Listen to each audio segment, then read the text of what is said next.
Hello and welcome to this tutorial. Today we will cover one of the most common issues found in site audit. We will cover the topic of tweet card, figure out the importance of the issue, how to check it, and ways of fixing it.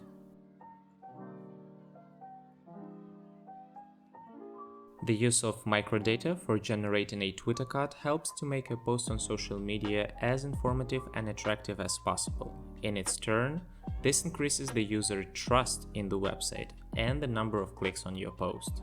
You don't want your link to look sketchy, right? The absence of microdata for generating a Twitter card causes social media to try finalizing your post independently. Thus, your post might not look attractive enough. Using any browser is enough to check the issue. My browser of choice is Chrome, but this process can be replicated in any other browser as well. First thing we need to do is open the source code.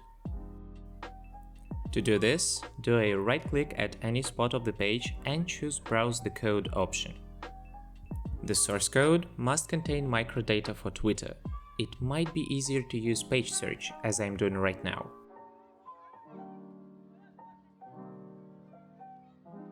It is necessary to add microdata to the page template to have the card displayed. Twitter, on one of their developer articles, provide recommendations and meanings behind each tag. Check the description of this video to find the link to this article. One of the most frequent questions we get is the following. I checked my website through Twitter Validator and it's saying I'm good, but you still mark my pages with warnings. What's up with that? Let me explain. You see, Twitter Validator only checks for Twitter card and Twitter title tags. In this case, will the link be shareable on Twitter? Sure. Will the link look pretty and contain the necessary information? Not really. What can we do to go from basic to great? I'm glad you asked. Here is a small rundown on what you're missing if you're using an incomplete Twitter card. And the best way to fix this issue is fill in the blanks.